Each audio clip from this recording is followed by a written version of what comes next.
Buenos días, ¿cómo están?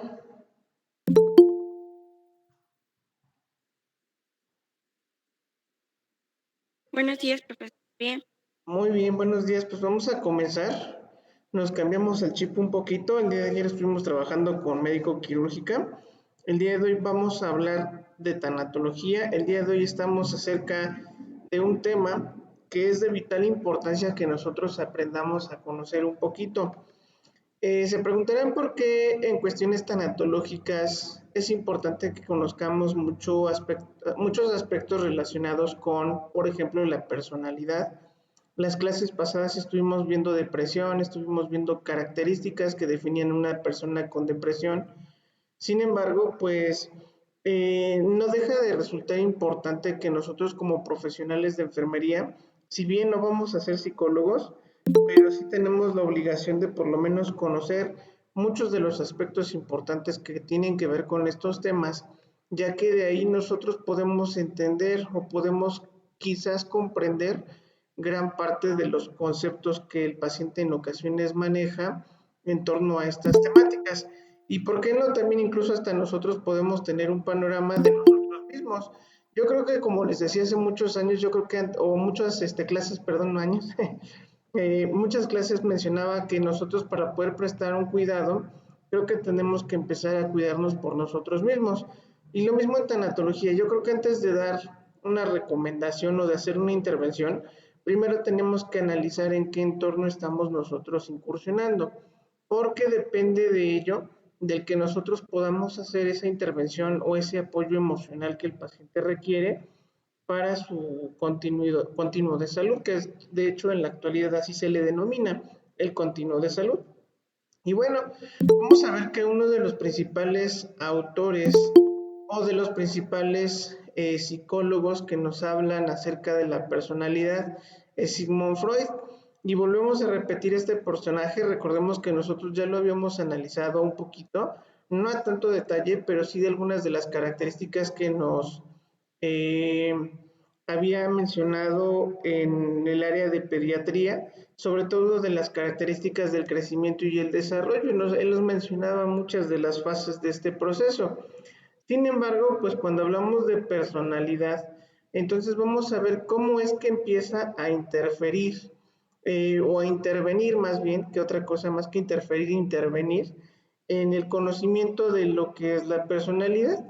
Y bueno, pues nosotros entendemos como una personalidad aquel conjunto de rasgos característicos de una persona.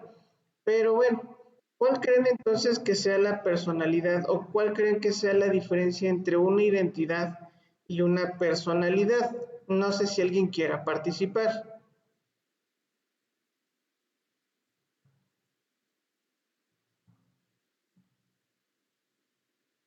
Vamos a ver aquí. Ayer no participaron algunas personas, vamos a empezar a darles oportunidad. Gonzalo, muy buenos días, ¿cómo estás? Hola maestro, buenos días. ¿Bien y usted? Bien, bien, qué bueno. Oye, Gonzalo, platícame, ¿cuál crees tú que sea la diferencia entre identidad y personalidad?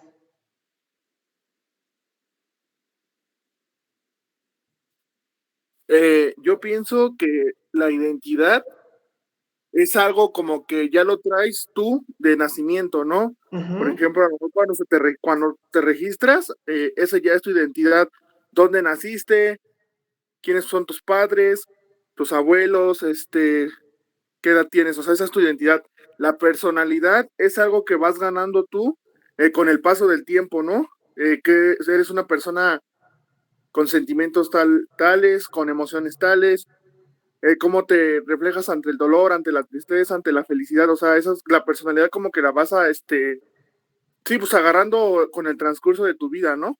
Yo Así siento es, que esa es como Gonzalo. que la diferencia. Muy bien, efectivamente, y si lo traspolamos nosotros al concepto de tanatología, vamos a ver que la identidad es algo muy personal, es decir, es algo mío, es algo que yo me defino o que me define en este momento. Como bien lo mencionó Gonzalo, tengo una característica física, tengo una característica genética, una característica sexual, etcétera, etcétera. Esa es mi identidad. Es algo muy particular, pero cuando hablamos de personalidad, hablamos a grosso modo de las características que podemos desarrollar nosotros a lo largo de toda nuestra vida. Y no nada más yo, todas y cada una de las personas. Por lo tanto, cuando hablamos de personalidad, hablamos de aspectos muy generales, aspectos que van a ser muy variables también y que por lo tanto nosotros debemos de entenderlo como la capacidad de la respuesta humana o la adaptación de la respuesta humana a diferentes circunstancias de la vida. ¿A qué vamos a llegar con todo esto? Bueno, pues bien sencillo, vamos a llegar a que nosotros si por ejemplo tenemos un paciente con un duelo, vamos a ver que él nos va a mostrar una personalidad. Vamos a ver primero su identidad, quién es esa persona. Y ya posteriormente podremos nosotros ir empezando a determinar qué características, qué rasgos de la personalidad que tiene este paciente me van a favorecer a mi enfermero o enfermera para poder darle seguimiento o que podamos nosotros saber qué reacciones podríamos esperar en un momento determinado cuando nosotros estemos haciendo una intervención.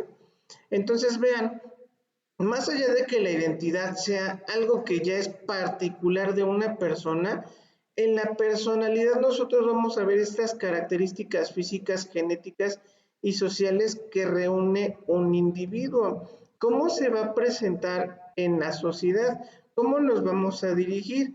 De hecho, ustedes ven ahí en la diapositiva, vemos una imagen en donde una persona se refleja a sí misma, pero no tiene un rostro. Ajá, está buscando su identidad, pero bueno, la identidad no es tanto, a lo mejor como mencionamos en ese momento, una situación que vaya a influir de tal manera, ¿no? Lo que va a influir es más bien el tipo de rostros que nosotros vemos reflejados de nuestra identidad en una sociedad. Y eso sí va a influir determinantemente. Y va a impactar tanto en aspectos como ya mencionábamos en las clases pasadas, como la depresión, en la ansiedad y en algunos otros trastornos. Ahora bien, cuando nosotros entendemos a la personalidad, tenemos que identificar qué elementos la van a conformar o qué situaciones vamos a tener que analizar en el contexto de manera subconsciente. Y digo subconsciente, ¿por qué? Porque a lo mejor nosotros no vamos a tener el tiempo para podernos a identificar cada uno de los elementos que integran a la personalidad de cada persona. Es más, yo creo que muchas veces nosotros mismos como personas no tenemos a veces el tiempo de poder identificar de qué manera o cómo es su personalidad de cada uno de ustedes. No sé si les ha tocado por ahí, sobre todo en su celular, cuando ven la sección de noticias de Google, por ejemplo, que les aparece una imagen y que te preguntan, ¿qué es lo primero que ves? Y dependiendo de lo primero que veas es tu personalidad, ¿no? Te dicen. ¿Sí les han tocado ver este tipo de situaciones? Sí, ¿Y ha coincidido o no ha coincidido? A ver, platícanos. en ocasiones no. En ocasiones no, ¿verdad? Porque son cuestiones muy generales, son cuestiones muy variables. Entonces, aquí sí es importante que nosotros no demos por hecho de que todas las personas en un momento determinado, ante una situación como el dolor, ante una situación como la pérdida, van a reaccionar de la misma forma. Esto no nos lo va a dictaminar la personalidad, pero sí nos lo van a dictaminar algunos rasgos o algunas características que la conforman, entre ellas el temperamento. Y el temperamento es de origen genético, eso que nos quede claro. Nosotros a lo mejor en algún momento determinado nos dicen, ay, te pareces exactamente a tu papá, o eres igual de enojón o igual de enojona que tu mamá. ¿Sí les han llegar a comentar este tipo de situaciones? Sí, Sí. profe. Pues sí, ¿no? Porque de alguna manera tenemos ese rasgo genético, ese temperamento, esa naturaleza que a lo mejor en algún momento determinado nuestros familiares empezaron a desarrollar y que nosotros tenemos como bien en nuestros genes, ¿no? Y las características que nosotros vamos a desarrollar de este temperamento, pues entonces lo vamos a influir también en algo que nosotros como carácter. El carácter, pues, es el tipo social o es la característica que nos va a identificar en una sociedad. Yo creo que nos va a pasar y lo vamos a ver cuando sea el retorno presencial de clases. A lo mejor la mayoría de ustedes únicamente se conocen por cámara, a lo mejor ya se conocen personalmente. Ajá, ¿ya se conocen personalmente todos ustedes? Sí, Sí, profe. Ok, bueno, entonces a lo mejor no va a ser tanto el impacto, pero quizás si fuera un grupo nuevo, cuando regresen a clases presenciales, imagínense, ustedes luego se sientan, a lo mejor en su banca, se van a sentar en su lugar donde acostumbraban a hacerlo y automáticamente van a empezar a decir, bueno, híjoles, ¿cómo cambió fulanita? ¿Cómo cambió fulanito? ¿No? O cómo es que pasaron los años y a lo mejor esta persona a lo mejor desarrolló un carácter más fuerte, un carácter más a lo mejor sensible, etcétera, etcétera. Y bueno, estos dos aspectos o estos dos elementos que vamos a ver cómo conviven de manera simultánea en la personalidad, nos ayuda a ver qué tipo de características entonces va a tener mi persona, qué comportamiento va a mostrar en un momento determinado. Y lo va a determinar así el ambiente en el cual vive el individuo. Yo creo que nosotros cuando nos encontramos bajo muchas circunstancias vamos a mostrar lo que denominamos máscaras sociales o son diferentes personalidades.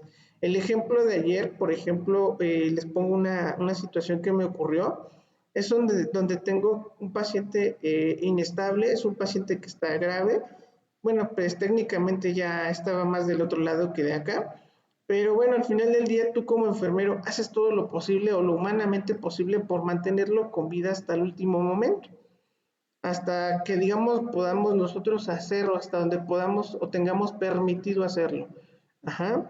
Entonces, pues a mí me urgía trasladar ese paciente a terapia intensiva porque pues evidentemente no lo puedo tener muchas horas o mucho tiempo en el área de choque. Tenemos nosotros que darle flujo a la atención de estos pacientes. ¿Y qué es lo que ocurre? Imagínense, ¿no? Tú con la urgencia, con la necesidad de mover ese paciente que sabes que en un momento determinado va a fallecer, pues lo primero que tienes que hacer es trasladarlo a un lugar donde esté más, digamos, mantenible su estancia. Ajá, lo pasas a terapia intensiva. Y resulta que la compañera de admisión o la que se encarga de hacer los ingresos hospitalarios no hace el ingreso porque tenía mucho trabajo. Y le digo, pues es que aquí no es cuestión de que tengas o no tengas trabajo, Simple y sencillamente, si tú ves un ingreso para terapia intensiva, pues lo que haces es darle prioridad, porque sabes que es un paciente que está en condiciones graves. Entonces yo no me puedo esperar ni 1 hora, ni 2 horas, ni 3 horas hasta que te desocupes para que hagas tu trabajo.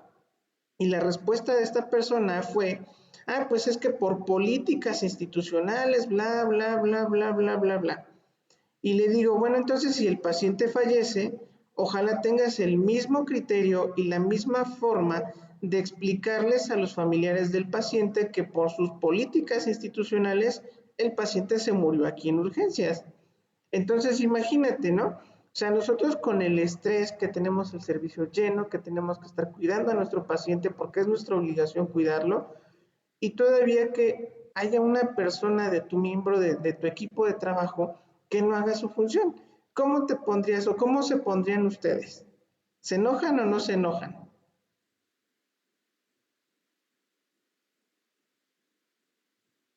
No, sí me enojaría yo. Claro que enojaría, ¿no? Porque al final del día dices, bueno, venimos a trabajar, venimos a apoyarnos y venimos a tratar de sacar adelante hasta donde se pueda el paciente. Claro que es un paciente que ya tiene un mal pronóstico, pero no deja de ser paciente y no deja de tener sensibilidad hasta el último momento. ¿Qué hubiera pasado si el paciente fallece en urgencias? ¿Cuál creen que hubiera sido la postura que tendríamos que mostrar nosotros ante esta situación que hubiera pasado?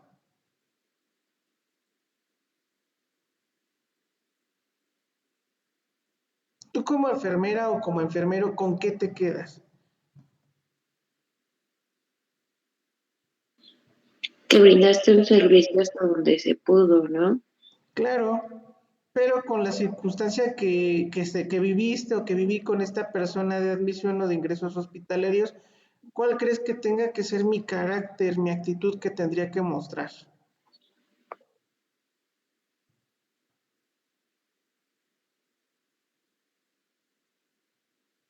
¿Cómo se Pues imagina? yo pienso que fuerte porque se realiza por prioridades, así como entras al hospital o a la Cruz Roja, por ejemplo, igual lo ven por prioridades, no conforme van llegando. Así es. Entonces, imagínate, ¿no? Nosotros aquí vemos por un lado las emociones por parte de enfermería. Claro que mi carácter fue muy cortante, fue muy de mucho enojo, porque evidentemente, pues son situaciones que tanto están fuera de nuestro alcance que no podemos controlar y que lamentablemente dependemos de terceras personas para poder continuar con nuestro proceso de atención. Entonces, más allá de ese carácter, de ese temperamento que a veces nos hace decir, nos hace pensar, nos hace llegar a situaciones un poco más extremas, ¿qué es lo que tienes tú que enfermera o que enfermero que tienes que hacer? Autocontrol. Y obviamente esto no lo ganamos de la noche a la mañana. De hecho, si nos remontáramos a mi pasado hace muchos años, yo era una persona relativamente más explosiva. Ajá. A mí me decían, brinca y yo brincaba. Entonces, yo creo que esta parte de entender que nosotros estamos prestando un servicio, tenemos que controlar ese temperamento muchas veces, porque a veces no vemos la frialdad de los hechos, no vemos más allá de lo que está viviendo el paciente en este tipo de situaciones. Veíamos que a lo mejor de mi momento de reacción fue de enojo, pero ¿cómo tendría yo que regresar con el paciente? ¿Cómo tendría que mostrarme con los familiares del paciente? Pues a lo mejor un poco más tolerante, ¿no? A lo mejor imagínate con mi cara, a lo mejor de que pues sí, ya se murió, ya pasó algo, ajá, y no lo hice porque yo quisiera, simple y sencillamente porque pasó por esto y por el otro. Yo no le puedo explicar al paciente que por culpa de una persona o de una tercera persona no pudimos mover de ahí a su paciente, porque también nosotros tenemos que entender el lugar en el que estamos, tenemos que entender los procesos a los que nosotros nos estamos enfrentando. Y la gran mayoría de las veces estos elementos de la personalidad nos van orillando entonces efectivamente a tener estas máscaras sociales, este tipo de comportamiento que nosotros vamos a ver. Y de acuerdo con los psicólogos, nosotros precisamente podemos identificarlos de tres formas. En el aspecto de la personalidad clínica, vamos a estudiar a profundidad el individuo. Esto es cuando ya tenemos como tal un criterio más amplio, que tenemos el espacio para determinar a grandes rasgos todas las características que conforman a la persona. Ajá. Vamos a tener el aspecto correlacional, en donde nosotros vamos a ocuparnos de encontrar diferencias individuales a partir de la realización de encuestas, test y todo este tipo de herramientas que podemos nosotros utilizar para identificar rasgos importantes de esa personalidad. De hecho, ¿todos ustedes alguna vez han solicitado trabajo en alguna ocasión? Sí, profesor. Ok, ¿qué pruebas les hacen? ¿Qué exámenes les hacen? Primero te hacen una pequeña entrevista para Ujú, conocerte. ok, Después, pues también te piden tu currículum, ok, si has trabajado y también lo que, pues sí, pides en el trabajo. Y también si tienes metas a corto y largo plazo. ok, Ah, bueno, eso es lo que a mí me han hecho. ok, no te preocupes. En algunos otros lugares también tienden a realizar pruebas psicológicas o test psicométricos. No sé si han escuchado hablar de estos test psicométricos. Estos test psicométricos lo que tratan de identificar en general son rasgos importantes de tu personalidad. Y en medida de que tú tengas unas características adaptativas al puesto, pues obviamente es conforme te van a seleccionar o vas a pasar dentro del siguiente criterio de selección del personal. Hay muchas enfermeras que dicen, híjoles, ¿cómo es posible que una enfermera con este temperamento, con este carácter, pueda desarrollar una profesión así, ¿no? Y lo vemos. Cada que nosotros hemos ido a ver un paciente o cada que hemos sido pacientes nosotros mismos, hemos a veces incluso vivido situaciones un poco difíciles con el personal de enfermería por su insensibilidad, ajá, por su frialdad, por su forma de prestar un servicio. ¿Pero esto a qué se debe? Bueno, pues se debe a rasgos propios de su personalidad. Hay veces en que la enfermera tiene que dominar mucho esto para evitar llegar más allá con una situación, puede ser por un lado legal o por otra situación ya incluso personal con el paciente. Porque muchas veces eso pasa, ¿eh? Muchas veces eso pasa porque dejamos de lado lo laboral y nos vamos con lo personal. Y tenemos el otro metodología que es la experimental. En esta establecemos relaciones causa-efecto manipulando ciertas variables. Aquí es una parte bien importante esta que les voy a compartir. Aquí es en donde ustedes como enfermeras tienen que desarrollar esta habilidad a lo largo de toda su vida profesional. Yo como ejemplo les puedo poner los niños realmente de edades pediátricas, 5 o 6 años, y a cualquier edad, vaya, son considerados ya personas.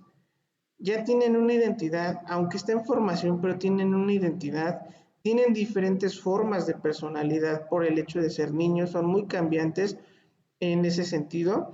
Entonces yo creo que muchas veces las enfermeras, y esto es en general, se los comento porque me toca vivirlo, en los hospitales los niños a veces son pacientes que son más problemáticos porque la enfermera ya se está previniendo de que va a convivir con un paciente irritable, llorón, que va a estar un poquito enojado, que va a estar un poquito enojado, que no se va a dejar hacer nada.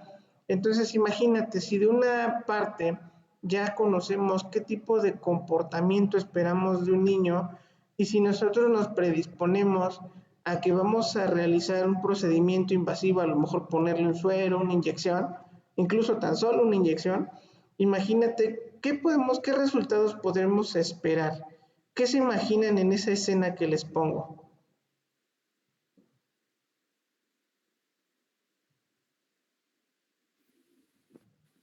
Que haya alguna complicación ¿Cómo qué del complicaciones pudiera procedimiento. haber? Por ejemplo, si hay que ponerle un suero, puede que, no sé, no encontremos alguna.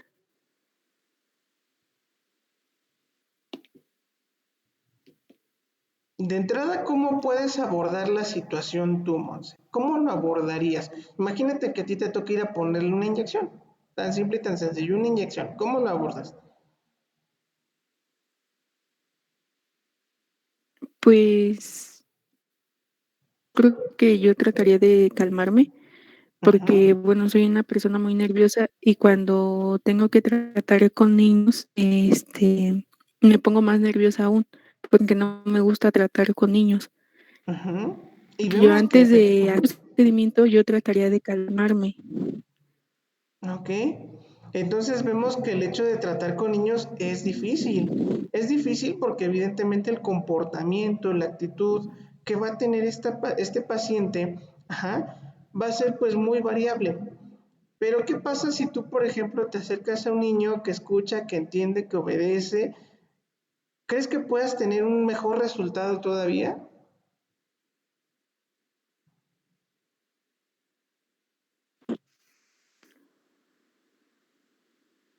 Créanme que me ha tocado muchos casos y ahí es en donde vemos incluso a veces hasta la madurez emocional que tienen los niños, ¿no? Desde niños que son súper irritables, desde niños que se ve que están sobreprotegidos, porque esa es la palabra correcta, están sobreprotegidos y no los puedes ni tocar porque ya están al grito, al máximo lo que dan. Pero hay niños, te lo juro, que si tú les hablas, entienden y se dejan hacer el procedimiento sin tanto problema. Aquí es nosotros cómo emocionalmente les tenemos que llegar para hacerles entender que les vamos a poner una inyección. Aquí dice el efecto manipulador. Hay veces en que tenemos nosotros que jugar con las emociones del niño. Te vamos a dar un piquetito, va a venir una abeja, mira, hay una abeja por aquí, ¿no la has visto? Oye, ¿qué crees que se te pegó en la manita? Te vamos a picar, ya te picó esa abeja. A lo mejor eso suena un poquito, pues a lo mejor, ¿cómo les puedo decir? Exagerado, irónico, como lo quieran ustedes poner, pero es la forma en la que podemos nosotros a veces empezar a influenciar en este efecto manipulador. Ya mira, ya te voy a quitar la abejita, ya no te muevas, para que ya se vaya. Entonces estamos como que sobreponiendo algunas situaciones a la realidad. Y aquí es en donde muchas veces ustedes también como enfermeras, créanme, se van a empezar a desarrollar sus propios conceptos o sus propios formas de abordar a los pacientes. Yo, por ejemplo, tengo una muy, muy, muy gastada, gastadísima diría yo, pero que al final del día me da mucho resultado con todos los pacientes. Cuando les pongo un suero, yo creo que cuando todos en nuestra vida escuchamos te voy a poner un suero, pues yo creo que todos tenemos un momento de nervio, de miedo, de preocupación y de angustia. No se diga, porque es una inyección. ¿Nos va a doler? Sabemos que sí nos va a doler. Entonces, yo cuando pongo el suero, siempre les digo a mis pacientes, le tengo dos noticias, una buena y una mala. ¿Cuál quiere? No, pues ya me empiezan a decir, no me diga que no quedó. Por eso le digo, ¿cuál quiere, la buena o la mala? No, pues dígame la mala. La mala es que si le dijeron que era de sangre azul, lo engañaron, porque es roja. Ya cuando dices esto, automáticamente el paciente suelta la carcajada o suelta la respiración y esto produce que las venas se dilaten más y salga más rápido la sangre. Y tú como enfermera, pues obviamente ves la sangre, lloras de felicidad porque ya lograste tu venoclisis y se acabó. Lejos de que si tienes al paciente aprensivo, lejos de que si tienes al paciente ansioso, ¿cómo tenemos nosotros entonces que llegarle? Hay pacientes que si de plano no toleran ni que les hables. Me ha tocado pacientes de 20, 30 años que, híjoles, para enseñarles tan solo la aguja, literalmente ya se están desmayando. Entonces, imagínense qué situaciones tan complicadas tenemos nosotros que abordar hablando únicamente de un procedimiento. Entonces, imagínense ahora cuando estamos hablando de situaciones con mayor fuerza, cómo es la muerte, cómo es todo lo que estamos nosotros analizando en este contexto de tanatología. Según Carl Gustav Jung, existen dos tipos de psicólogos en la personalidad o en el desarrollo de la personalidad. Tenemos personalidades extrovertidas que no sé si me puedes ayudar a Quetzali a leer qué son las personalidades extrovertidas, por favor. Dice, son aquellas que se muestran más permeables al mundo exterior. Son sumamente sociales, les gusta y se interesan por saber de su entorno. Y de acuerdo a este concepto, Meyali, ¿tú qué crees? ¿Eres extrovertida? ¿No eres extrovertida?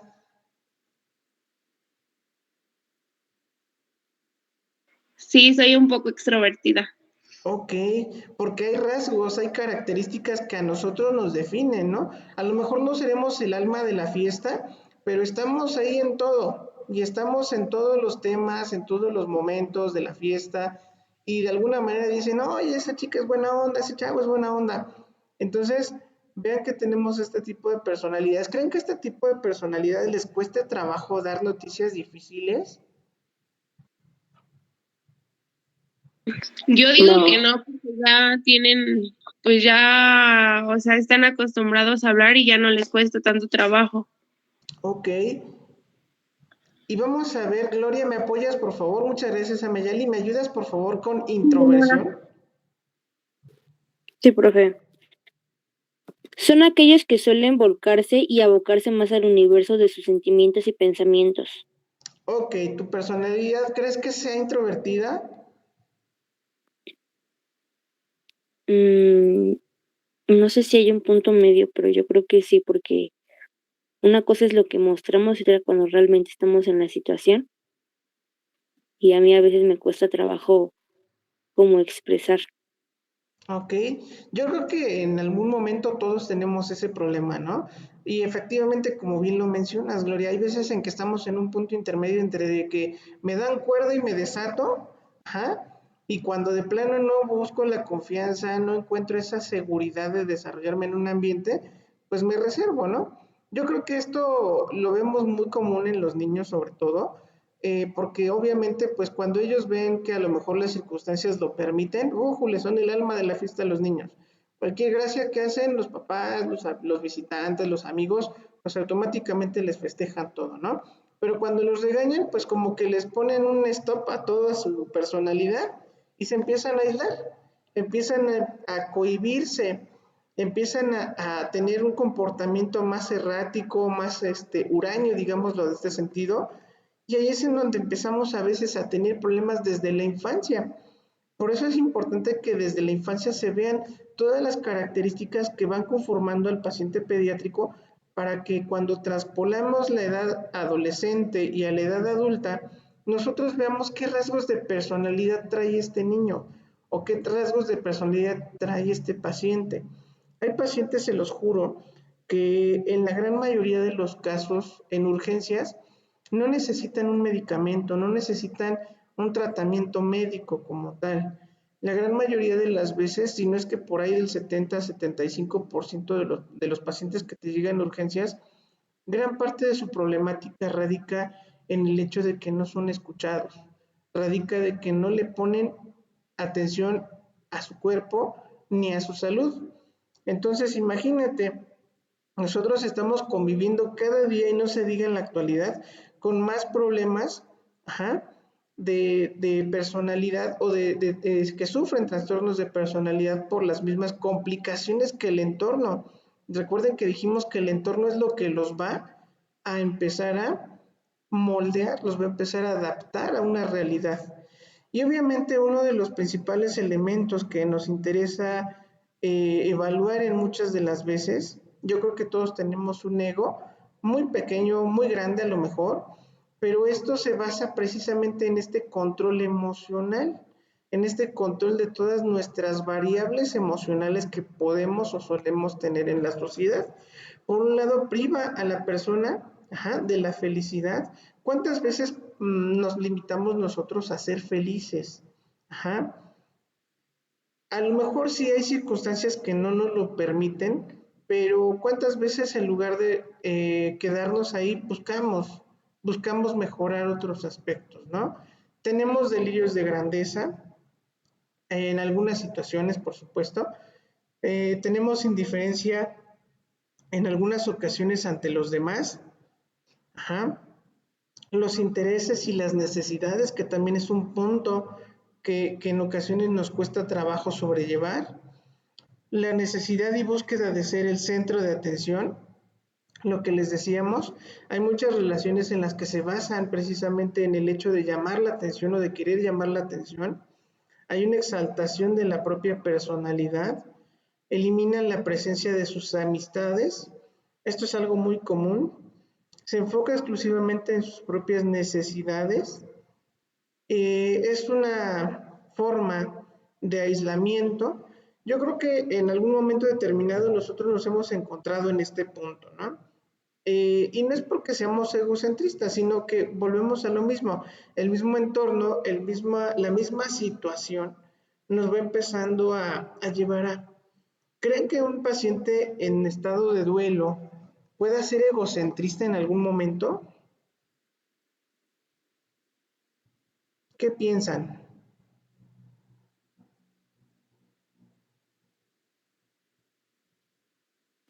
Yo digo que sí, Porque, ¿de qué forma crees que lo puede hacer? porque tal vez en el momento en el que haya pasado puede ser en un momento de shock y ya sea que no reaccione, que esté en un momento de disociación o que se encuentre confuso, apático o molesto, eso depende. Exactamente, Gloria, muy bien. Aquí hablas de un término que vamos a analizar más adelante y es efectivamente esa disociación. Está completamente fuera de la realidad. A lo mejor la noticia fue de mucho impacto, a lo mejor la noticia es de un gran peso emocional por la pérdida, por el duelo, por la muerte, por lo que tú quieras, pero al final del día siempre se van a sobreponer este tipo de circunstancias, siempre. Entonces, no es tanto que nosotros tengamos que permitir o que dejar que la persona desarrolle como tal estas emociones a flor de piel, simple y sencillamente es entenderla. Entenderla porque sabemos que son partes de su personalidad, que son rasgos de sus propias características genéticas, que ya creció con todas estas emociones, con todos estos sentimientos y que también, por lo tanto, tiene mecanismos compensatorios. Más allá de que sean características definitorias de algo que llamamos nosotros egocentrismo, llamémoslo que son características compensatorias. Vamos a tratar nosotros de buscar la forma, por naturaleza humana, por nuestra propia personalidad, de sobreponernos a estos ambientes, a estos escenarios. De ahí que pues entonces, como mecanismos compensatorios, también busquemos otro tipo de actitudes, porque esto va muy ligado ya como tal a las actitudes. ¿Qué tipo de actitudes podríamos encontrar, por ejemplo, en una persona egocentrista? ¿Qué actitudes mencionan aquí, por ejemplo?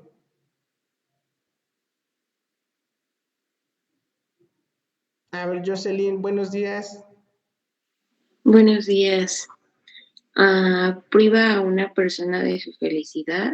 ¿Me las voy diciendo? Más bien, la pregunta es, de acuerdo a estas actitudes o de acuerdo a esta diapositiva, ¿qué actitudes crees que puede tener una persona egocentrista? Ah, O sea, yo te puedo decir, tienes en el escenario un paciente egocentrista. ¿Cómo miras a ese paciente? no, que no sé, que a lo mejor no se va a dejar realizar un procedimiento no, al revés. Sería que nada más enfocara su atención en él, Ujú. que no te dejaría hacer otras cosas, sino que quiere que estés ahí junto con él en todo momento. Si no puede llegar a, ¿cómo se podría decir? Ay, se me fue la palabra. No te preocupes. Aquí hay veces en que podemos identificar a los pacientes difíciles o a los que nosotros llamamos clientes difíciles. ¿Usted me va a poner el suero? Ay, me va a poner el suero. ¿Y me va a doler? ¿Sí o no? ¿Sabe o no sabe? ¿Le suena o les ha sonado este tipo de pacientes? Sí. Claro, ¿no? Como que vemos actitudes indiferentes, actitud de inseguridad por la persona a la que van a atender. Ajá. Vemos una actitud de negatividad. A mí nunca me han podido poner suero en esta mano. Y lo va a hacer ahí. Y sí sabe, a mí siempre me ponen aguja de bebé. O sea, desde ese momento nosotros estamos empezando a definir actitudes. Estas actitudes que el paciente a veces no permiten que tú les puedas ayudar, porque están choqueados. Nosotros les llamamos están choqueados. Están choqueados ¿por qué? Porque están en su ego. No permiten o no se dan la pauta de dejarse ayudar. Entonces nosotros sí tenemos obligatoriamente que saber identificar estos mecanismos compensatorios o de defensa, que incluso podríamos llamarlo así, ante las agresiones de un entorno que mi paciente lo están condicionando a que sea egocentrista. También como enfermeros nos pasa, ¿no? Oye, fíjate, Jocelyn, ¿qué crees que Monse no pudo canalizar a su paciente? ¿Cómo ves? Y ya tiene 15 años de ser enfermera. ¿Cómo es posible que no sepa canalizar? Imagínate. ¿Cómo se siente Monse? ¿Cómo te sentirías? No, pues igual, Pues muy mal. Claro que mal, ¿no? Primero porque el maestro de mala onda está diciendo que Monse no sabe canalizar y que a pesar de los 15 años que ya tiene de experiencia, no le dio Y en ni al segunda arco porque lo iris. evidencia. Así es, no le dio ni al arco iris. Entonces imagínate, así de grande estuvo el problema. Entonces, como profesionales también podemos a veces pecar de egocentrismo. Podemos caer en esas situaciones que nos privan de tener un comportamiento y una actitud profesional muchas veces. Entonces, tanto los pacientes se adaptan como nosotros también tenemos que adaptarnos, ser empáticos. Ahí hubo una campaña de Televisa y no me quiero ver vaya populista en ese sentido. ¿Se acuerdan cuando salían unos comerciales de ponte en los zapatos del otro? ¿Se acuerdan? ¿No se acuerdan? No. Digo, no, yo no porque ya esté muy viejo yo, pero no tiene mucho tampoco estos comerciales, claro. Realmente son campañas publicitarias que hacen en relación precisamente ante la falta o ante la crisis de valores que se ven en la sociedad. ¿Cuántas veces no nos metemos al escuadrón Nicolás Romero y vemos que se robaron una moto afuera del charco del 3B? Ajá. Se robaron, no sé, tal tienda, tal lugar. Hay una serie de crisis de valores en las que a veces incluso nosotros no somos empáticos en este tipo de situaciones. No somos empáticos a veces en ayudar a las personas. Entonces, eh, Jocelyn, ¿me puedes ayudar a leer el primer texto en gris, por favor? Sí. Una persona que sufre de egocentrismo está agarrada al ego. Ve la vida de manera parcial y divide todo entre bueno o malo. Considera que lo que le causa placer es lo adecuado, el dolor es inadecuado. Y volvemos al ejemplo que mencionábamos, ¿no? Karen, buenos días.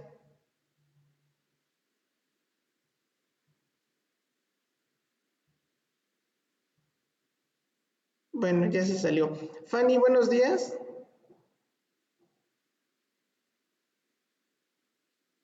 Buenos días, profe. ¿Me puedes ayudar a leer, por favor, el texto en rosa, por favor? Lo que caracteriza a los egocéntricos es una insatisfacción e inadaptación más o menos extremas a la vida, esto es, la soledad íntima, la inmadurez, el desamor, el miedo. Vean, incluso aquí ya empieza a mostrar situaciones más emocionales. Y es ahí en donde nosotros a veces le damos al paciente inconscientemente. Le damos al paciente inconscientemente porque nosotros a veces que con nuestro accionar, con nuestras actitudes, muchas veces no comprendemos esa parte emocional que está viviendo el paciente. De ahí que nosotros tenemos diferentes tipos de personalidades. Tenemos diferentes formas en las que podemos nosotros encontrarnos ante diferentes personalidades. Ajá. Tenemos el reformador, que es un tipo racional, idealista, de sólidos principios, determinado, controlado y perfeccionista. Ajá. Esta es una personalidad que pudiéramos nosotros ver como muy completa por todos los conceptos que maneja. Sin embargo, también recuerden que todos los extremos en algún momento de la vida siempre van a ser malos. Ni tenemos que ser tan idealistas porque sabemos que no todo es ideal. Acuérdense que es como el amor. ¿Ustedes creen en el amor verdadero? ¿Ustedes creen en el amor verdadero? Sí, ¿Sí crees en el amor verdadero, Jocelyn? sí. ¡Qué barbaridad! Bueno, ¿qué crees que sería para ti Bueno, el amor pero también verdadero? soy A ver, real. platícame, ¿qué sería el amor verdadero? Pues, bueno, para mí, pues sí, cuando una persona te ama tal y como eres, o sea, y te va a aceptar con tus virtudes y, pues sí, tus defectos, y no te va a querer cambiar. A lo mejor Ok. te los va a decir, pero también no se trata de cambiar. Y no, bueno, también me voy por esa parte de que no soy tan idealista. O sea, porque las personas digan esto y esto, pues así va a ser. O sea, no todo lo perfecto, no todo debe de ser tan perfecto como lo dicen las personas. Entonces, fíjate bien, o sea, aquí tú ya misma estás entre que vas y no vas, como decía el comercial de antes, ¿no? Vas o no vas con boletazo. ¿Qué decíamos entonces aquí? El ser ideal, ajá, o el ser idealista siempre nos va a llevar a que creamos, que nosotros satisfagamos esas necesidades al 100%. ¿Cómo? No sé, pero siempre al 100%. ¿Me vas a amar? Va a ser al 100%. ¿Me vas a ver a mí? Al 100%. No vas a ver a ninguna otra persona al 100%. Estarás de acuerdo que la vista es muy natural, que los pensamientos son muy naturales y por lo tanto no podemos tener un amor ideal. Ajá. Como la Cenicienta, ¿no? El amor verdadero, como decíamos. O sea, aquí nosotros tenemos que enfocarnos en que la mayoría de estas situaciones son adecuadas. Y eso es por lo que tú dices. Ahí sí es por lo que tú dices. Ahí es porque va a tener que convivir con mis defectos. Como decía Valentín Elizalde, soy así, nací, así nací, me moriré, ¿no? Así nosotros somos y tenemos que entender que las personas, esa es su naturaleza. Tenemos que entender que en un momento determinado sí buscan el perfeccionismo, pero ¿cuántas veces a lo mejor un sueño que tuvimos de la infancia lo logramos? Si hubiéramos tenido una actitud reformadora o una personalidad reformadora, ¿creen que lo hubiéramos logrado? A lo mejor sí, pero ¿a consecuencia de qué? ¿Qué nos hubiéramos llevado en el camino, no? ¿Cuántas personas, por ejemplo, hablamos en el caso de los políticos, cuántas veces han logrado el objetivo de ser presidentes, de tener un cargo, a costa de cuántas cosas no pudieron haber hecho en el camino? ¿Están de acuerdo? Y eso es algo egocentrista, ojo, no tenemos que confundirlo.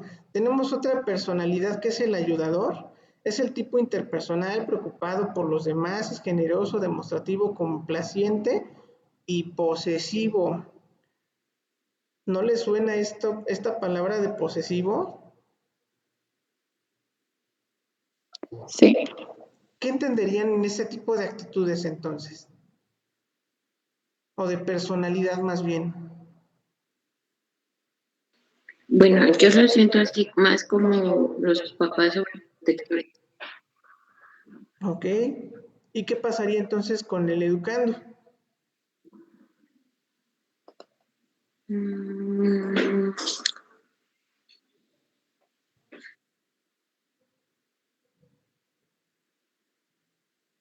Hace ratito se los comentaba, de hecho.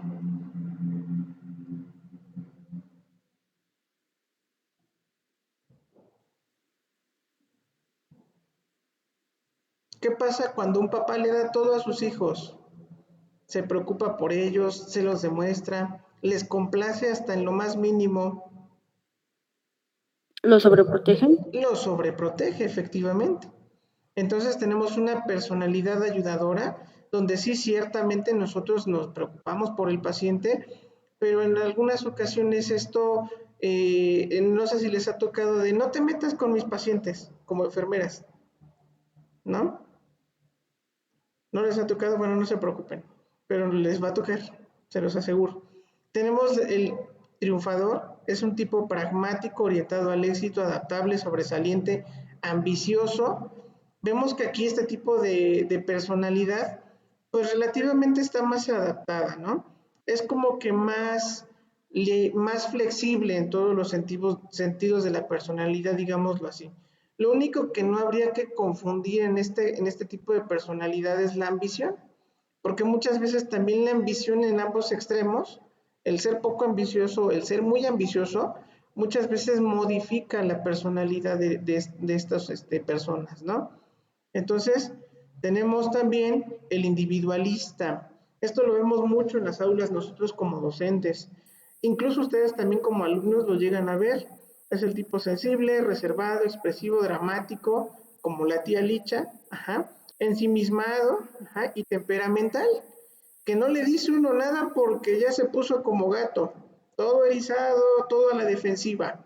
Ajá. Tenemos el investigador, es el tipo cerebral, penetrante, perceptivo, innovador, reservado y aislado. Es el clásico, como nosotros a veces lo solemos llamar, el matadito de la clase. Y no es tanto porque es el matadito, sino porque su personalidad así lo demuestra, así lo define. Ajá. Vean entonces que tenemos muchos tipos de personalidades que nosotros tenemos que conocer, porque en base a estos rasgos es como nosotros, enfermeras, enfermeros, vamos a poder llegarle al paciente en su parte más emocional. Hay veces en que somos más emocionales, por supuesto. Tenemos la personalidad leal, es un tipo comprometido, orientado a la seguridad, encantador, responsable, nervioso y desconfiado. Vean. Tenemos el entusiasta. Es un tipo activo, divertido, espontáneo, versátil, ambicioso y disperso.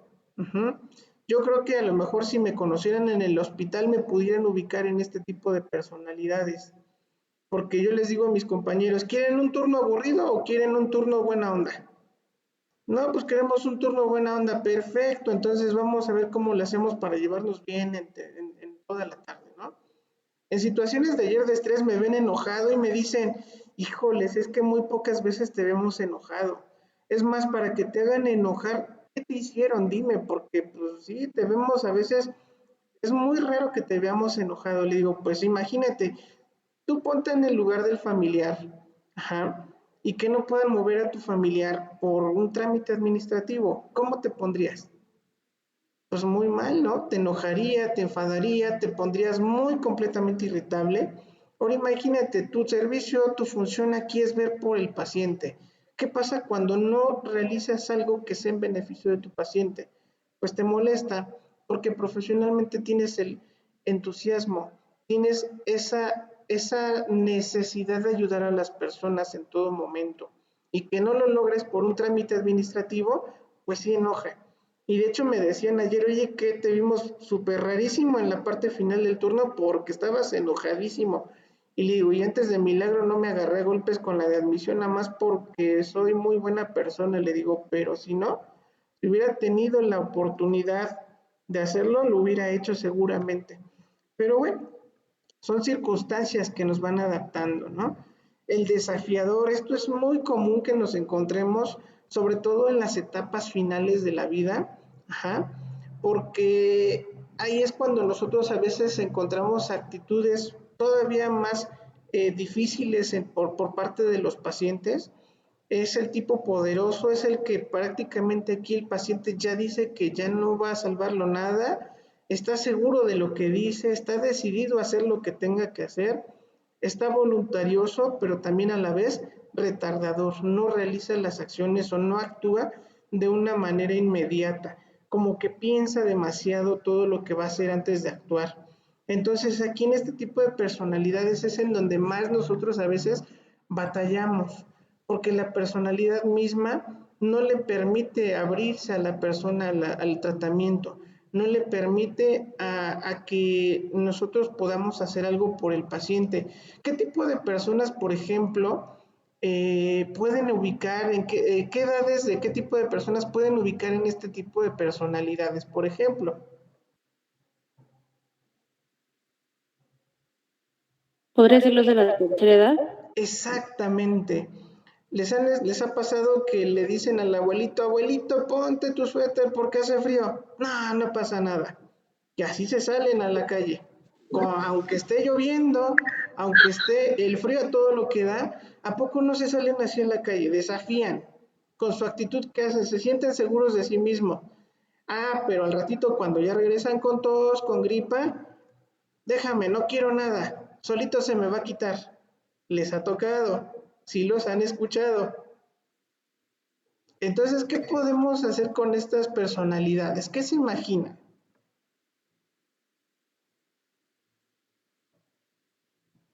¿Qué podrías hacer, Gloria, con estas personalidades? Pues yo creo que se podría llegar a negociar. Tendríamos que cambiar nuestra personalidad negociadora, ¿no? ¿Qué más? Muy bien. Yo creo que tendríamos que ponerlas en un plan más, más sensibles y menos agresivos, porque si mostramos una postura imponente, ellos lo van a hacer más porque es lo que están haciendo. Exactamente. Entonces ahí es como que nosotros entrar en su psicología del abuelito y decirle, abuelito, bueno, no te lo pongas, pero si al ratito te enfermas, no te preocupes, te vamos a llevar al médico, y como que de alguna manera ellos van empezando a captar la onda, ellos van empezando a captar la información, el mensaje, ¿no? Y lo mismo, si el niño tú también le dices, no te salgas porque hace frío, o no te salgas porque está lloviendo, pues a lo mejor en la primera no entiende, ¿no? Pero ¿te acuerdas cuando te enfermaste porque te saliste mojando? Ah, pues a lo mejor como que el niño ya agarra la onda y pues también como que lo valora antes de, ¿no? Es como que nosotros vean cómo tenemos que cambiar a veces también nuestra propia personalidad. A lo mejor ahorita aquí somos muy extrovertidos y todo el relajo, pero cuando regresemos a clases presenciales se encuentran a lo mejor un maestro tímido, un maestro que no sale de su pupitre, ajá, a lo mejor los alumnos que son bien alegrones. Entonces, ¿cómo podemos nosotros ir cambiando nuestra personalidad conforme a esto? Ven cómo nos va adaptando, cómo va adaptando la misma personalidad al individuo para que nosotros lleguemos a este punto. Y bueno, de acuerdo con este autor que es Mayer Friedman, tenemos dos tipos de personalidades, tipo A y tipo B, así como, como los grupos de sangre A positivo y B positivo, ¿no? Dos cardiólogos en San Francisco, California, ajá, con el intento de determinar cuáles eran los riesgos de personalidad de las personas, habían sido afectados por un infarto de miocardio. Observaron la existencia de un intenso deseo de tener éxito y una competitividad elevadísima. Entonces pusieron un conjunto de características de comportamiento para intentar describir la forma en la que estos pacientes se comportaban. Y a este tipo de personalidad le dieron el nombre de tipo A o tipo B. Vamos a ver quién es el tipo A.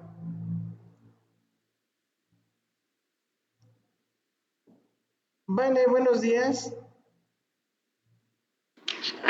Buenos días, maestro. Muy bien, ¿puedes ver la pantalla y leer la personalidad tipo A, por favor? Sí. Muchas gracias. Tipo A, persona impaciente, competitivos, ambiciosos, agresivos en los negocios, les cuesta relajarse o tomarse vacaciones, no les gusta relacionarse con el tipo B, están apresurados siempre, trabajan largas horas y casi siempre poseen un mal humor. Ok, ¿tú te ubicarías en este tipo de personalidad? Yo creo que sí. ¿Por qué? ¿Qué lo caracterizaría en ese sentido de tu personalidad, Vane? Que soy muy impaciente. Ok,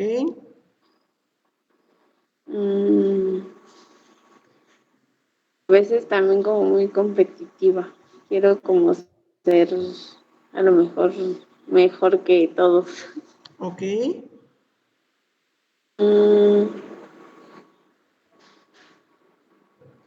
y también algo que siento que es por eso, porque hay veces que yo sacaba a lo mejor un, no sé, un menor promedio Y yo quería más y más y más, entonces siento que eso es lo que me identifica a este tipo. Ok, muy bien, muchas gracias, Vane. Vamos a ver, Jocelyn Castañeda, buen día.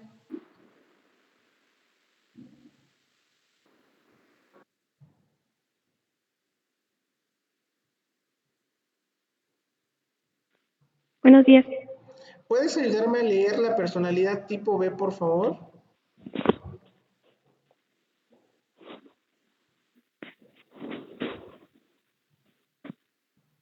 La mayoría de las veces ponen las cosas de lado y la terminan poco a poco. Fáciles de llevar, no se envuelven en metas difíciles, temen a nuevos y grandes retos, no les agrada el estrés, son personas apáticas, Ok. indiferentes. ¿Hay algo que te caracterice a ti particularmente de esto, Jocelyn? Mm,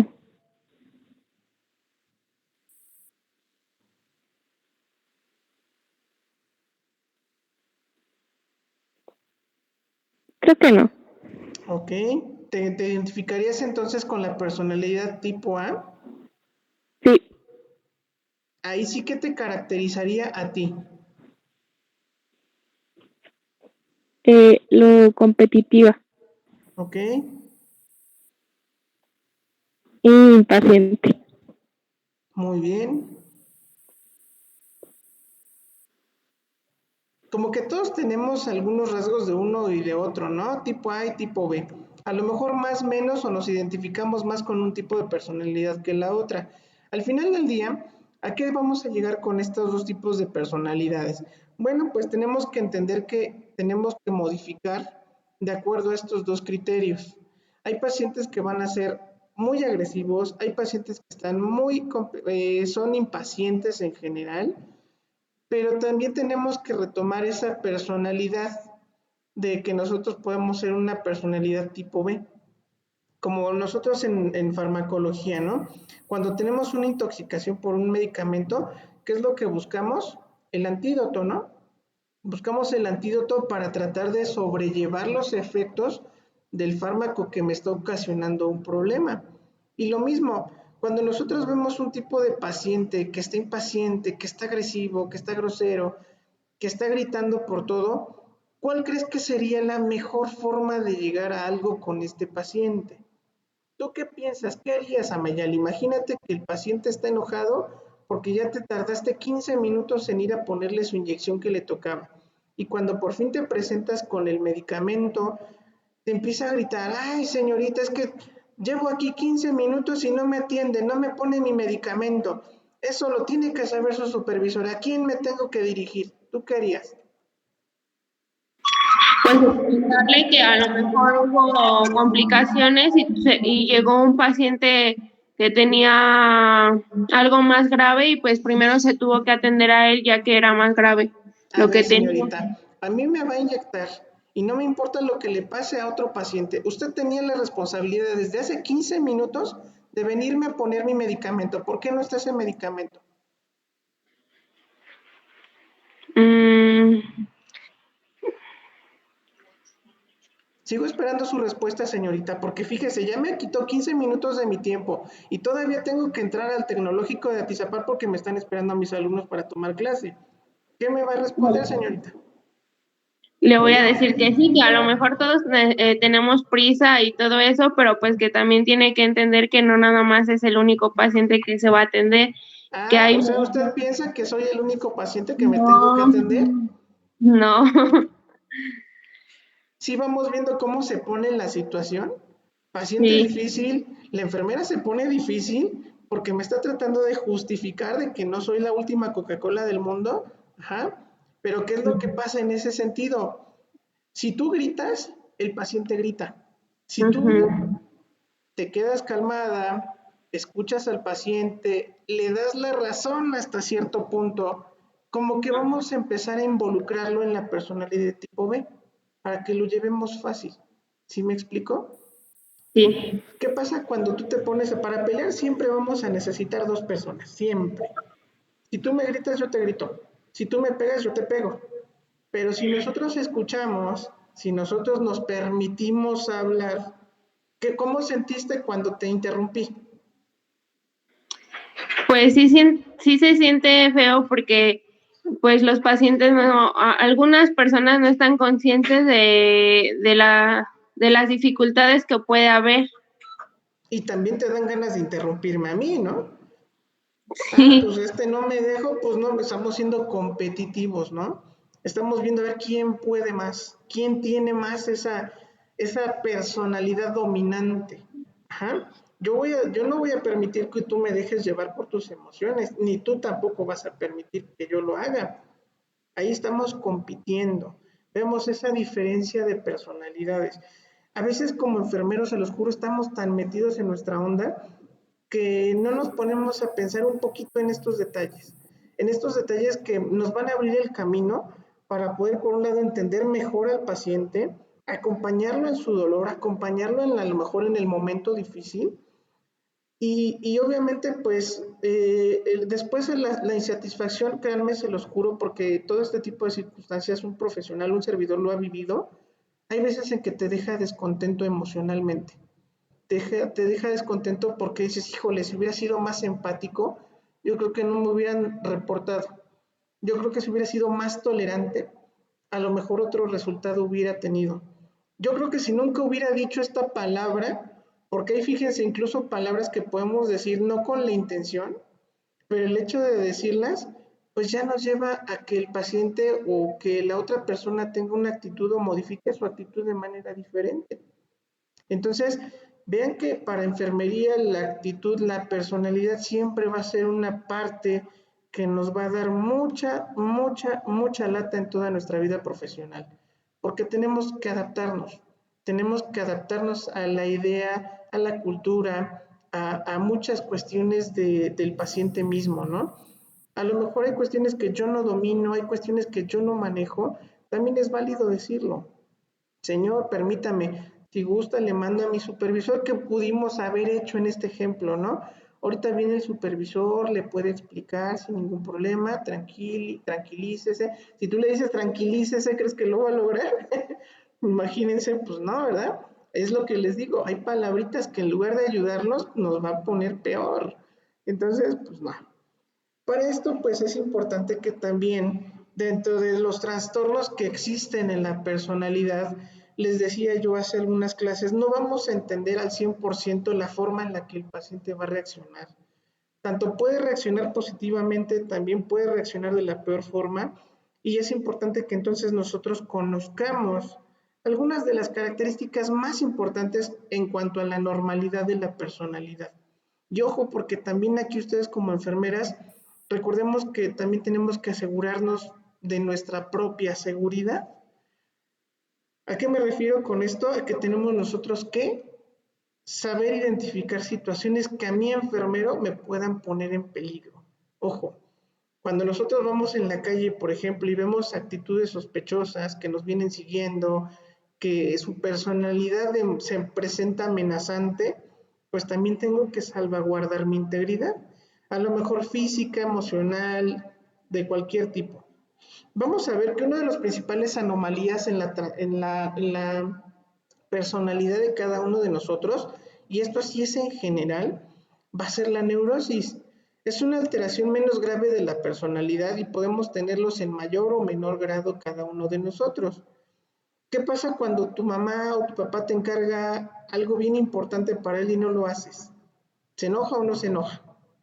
Pues se enoja, ¿no? Porque al final del día es algo que tú no hiciste, algo que no cumpliste. ¿Qué pasa como el profesor de tanatología?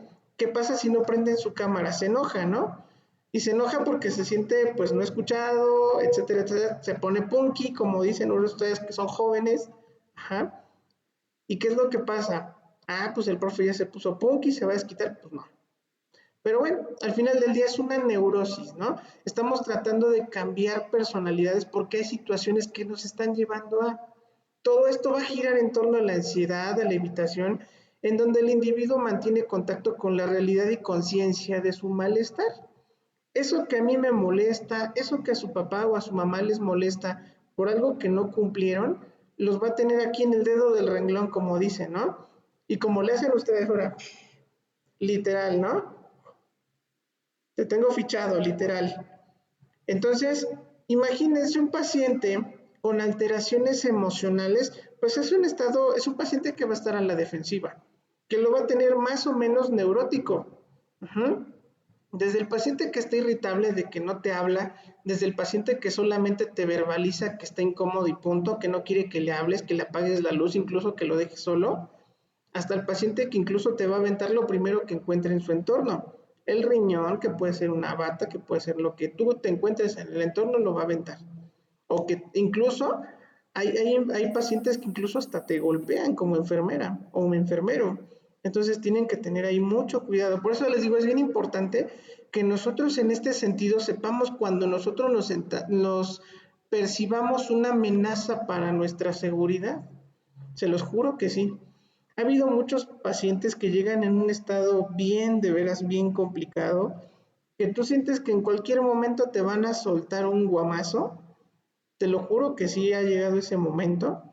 Ha habido situaciones en las que incluso a nosotros nos han amenazado con armas de fuego y tú dices literalmente, pues si nada más vino atención, pues lo único que estoy haciendo es prestarle atención médica, no lo voy a matar, no le voy a hacer nada, ¿no?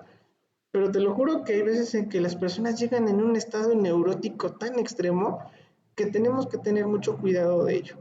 Los pacientes, como les digo, no sabemos en qué momento puedan ellos desarrollar un trastorno grave de neurosis y podamos nosotros ser víctimas de las emociones de estos pacientes. Y se va a presentar, como les decía, en diferentes graduaciones o en diferentes estadios. Vamos a verlo como un trastorno por ansiedad, que esto es lo más común que ustedes se van a encontrar en los hospitales, el trastorno de ansiedad. Juan Antonio, ¿me puede ayudar a leer, por favor, el trastorno de ansiedad, por favor?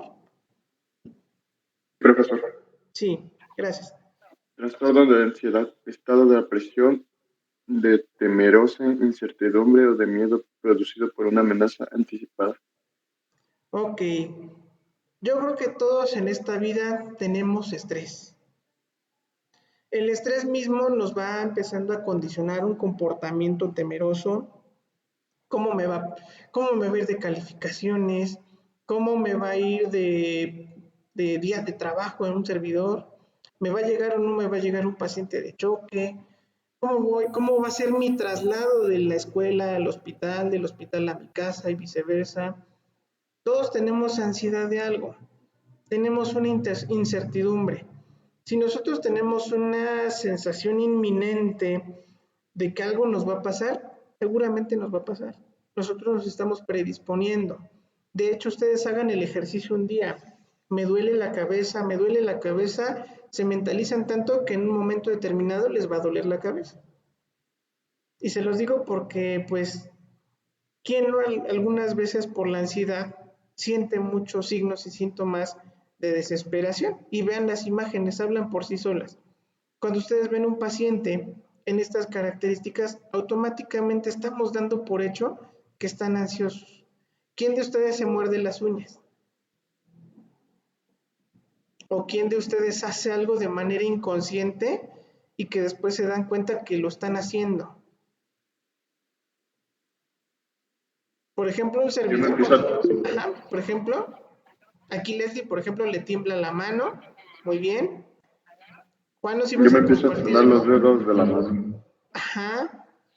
Incluso sabían, no sé si les ha pasado cuando ustedes alguna vez vienen caminando en la calle y se encuentran de esas rejas que tienen, bueno, como son zaguanes que tienen varias divisiones y ustedes vienen tocando cada división, pic, pic, pic. Hasta eso tiene un significado, véanlo, ¿no? O cuando vienen en el metro y van contando las lamparitas, así van 1, 2, 3, 4. ¿Sí les ha pasado? Todos esos detalles, vean, demuestran una ansiedad. Todos esos detalles demuestran que en algún momento determinado de nuestra vida estamos cursando con algo que nos está moviendo. El estrés es muy traicionero, ojo. El estrés es el estrés y nunca va a dejar de ser traicionero. otros en mayor, otros en menor proporción, pero siempre quien va a manifestar el estrés es nuestro organismo. Por ejemplo, decía Leslie, le tiemblan las manos. Juan Antonio, no me acuerdo, no escuchamos bien qué le pasaba con sus dedos. Hay quienes se muerden las uñas. En el caso mío, pues yo ya no me jalo el cabello porque yo ya no tengo cabello. Vean cómo queda uno de tanto estrés. Ajá. Entonces, sí hay muchas circunstancias por las que el paciente va a estar siempre estresado. Eso es, ténganlo por hecho. Cuando nosotros el estrés no empieza a disminuir, que no tenemos una adecuada canalización de estos signos y síntomas, empezamos entonces a ver un trastorno somatoformales o somatoformes. Ajá. ¿Qué significa esto? Bueno, pues entonces lo vamos a ver que son signos y síntomas que se caracterizan por la presencia de algo que ahí está, que no está, pero que nosotros queremos que ahí esté y que nuestro cuerpo lo va a transformar, que lo va a mentalizar. Es es como se dice algo, es algo que nosotros lo estamos somatizando. Hay un trastorno muy extraño, pero es cierto, es verídico. ¿Han escuchado hablar del embarazo psicológico? Sí, ¿Han visto alguna vez alguna persona con un embarazo psicológico? no. ¿Nunca? Bueno, pues les comento que yo sí tuve la experiencia de ver un embarazo psicológico. Es una paciente que llega, pues, llega con su pancita de embarazada. Tú sospecharías unos 4 meses, 5 meses quizás. Ajá. Y pues te llega con todos los signos y síntomas característicos del embarazo. La mandas ultrasonido y pues resulta que en el abdomen no tiene nada, ¿no? Y tú dices, híjoles, ¿y qué onda aquí? ¿Qué o cómo? ¿O qué le digo? ¿O qué? ¿O qué le hacemos?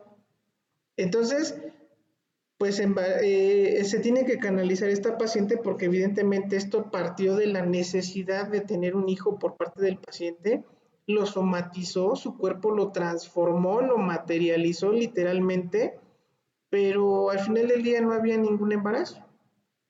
Entonces vean qué tanto poder a veces tiene el estrés o todos estos trastornos conductuales de nuestra personalidad, que nuestro cuerpo es el que paga los platos rotos. ¿Cuántas personas por estrés no se desmayan? ¿Cuántas personas por estrés no vomitan? Convulsionan incluso. O les hacen berrinche como los niños cuando van a la tienda y no les compran el dulce que quieren, ¿no? Se tiran al piso y de ahí hasta que nada más no. Me tocó el caso, les platico rápidamente, para poner el ejemplo más claro. Hace muchos años cuando trabajaba en la noche, me tocó, en el hospital por supuesto, cuando trabajaba en la noche en el hospital por supuesto, me tocó una paciente de 19 años. Era una joven que incluso yo dije, híjoles, wow, los ángeles están cayendo del cielo. Muy guapa la muchacha, por cierto, pero llegó en un estado, ¿cómo les puedo decir? Pues como si estuviera inconsciente.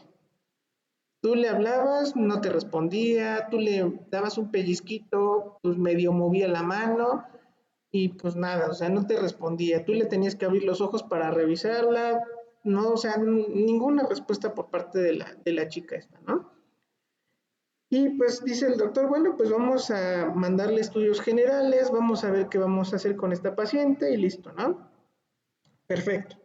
Llegan los estudios después de 2 horas y resulta que todo está normal. ¿Qué imaginan o qué se imaginan que pudiera tener esta paciente? ¿Qué se imaginarían? ¿Alguna crisis de ansiedad? Ok, una crisis de ansiedad. ¿Qué otra cosa creen o sospecharían que pudiera tener?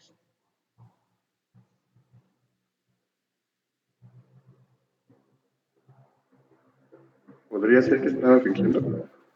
Ah, por ahí ya me leíste el caso, ¿verdad, Juan Antonio? No te preocupes, te voy a explicar qué ocurrió. Resulta que se sale el paciente, el familiar del paciente que era la mamá, y se queda la paciente sola en el cubículo. Después entra un joven y como por arte de magia la muchacha despierta. Quería el beso de Romeo y Julieta literalmente, ¿no? De la princesa de su príncipe encantador. quería el beso de su príncipe encantador y se despierta la muchacha, se le va a los brazos y tú dices, ¡ay, demonios! ¿Y este médico de dónde lo sacaron que ya la curó? ¿No? Ah, la chica ya consciente, Glasgow de 15 puntos, buena presión arterial, ya se puso rosita de la cara, ya no está guanga como calcetín. Entonces, ¿ahora qué? Te quedas así como que, ¿qué rayos pasó con esta paciente, no? Pues resulta que la mamá después nos dice que se peleó con el novio. Uy, no le hubiéramos dicho eso al papá de la niña, porque el papá entra por la paciente y quítale el suero inmediatamente. Le quitamos el suero, donde manda capitán, no gobierna marinero. Acuérdense que ves paciente agresivo, obedeces, te limitas a lo que el paciente te diga. Ahí está su hija y punto. Se la llevó por los pelos, se los juro, arrastrando a la muchacha por su berrinche. Le dije, el berrinche más caro que le salió el papá. Pero bueno, vean cómo las conductas manipuladoras obligan a que los papás tomen a veces situaciones de este tipo, ¿no? Imagínense que se los haga su novio. ¿Qué le hacen al novio? ¿Lo dejan ahí o no lo dejan?